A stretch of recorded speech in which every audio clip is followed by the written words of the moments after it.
There are many, many, many different types of wordiness, but really we can boil it all down to four. So if you eliminate these four types of wordiness from your writing, it'll be so much clearer and your readers will appreciate it. They won't be walking through quicksand, so to speak. So what are those four types that we're going to go through in these lectures?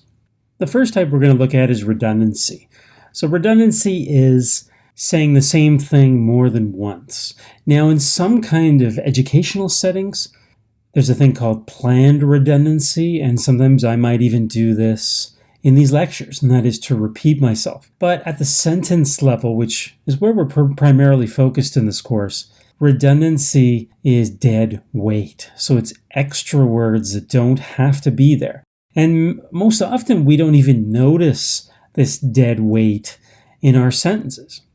So that's type number one. Wordiness type number two is called phony intensifiers.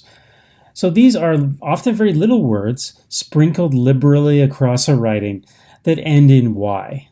So think of words like very and basically. In our speech these days, when we talk to our friends, we often say very a lot. We say basically, we say honestly. There are these little words that just get thrown in all the time to intensify what we're saying. So we're very interested in something, or we're honestly sure that's going to happen. And they don't really serve any purpose, and I'll show you some examples of that in the next few lectures. The third type of wordiness is a thing called stretchers.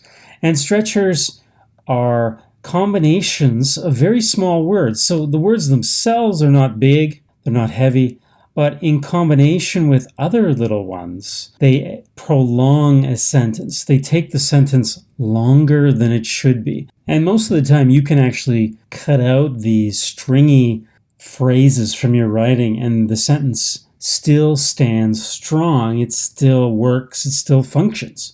So they serve no necessary purpose in the sentence.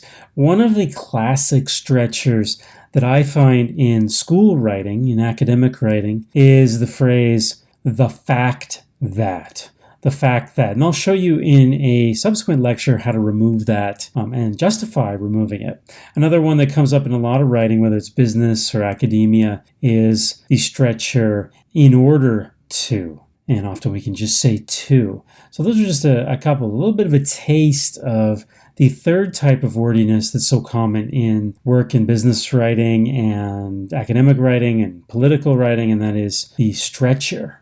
The fourth type of wordiness that we're going to look at in these lectures is thickeners. So thickeners are big words, heavy words, that very few people actually use in everyday speech. So they're often used in legal documents. Some people use them in academic writing to look smart, things like therein and whereby. But these are words we don't usually use in regular conversation. And those thickeners can really weigh down a sentence. They can make it heavy.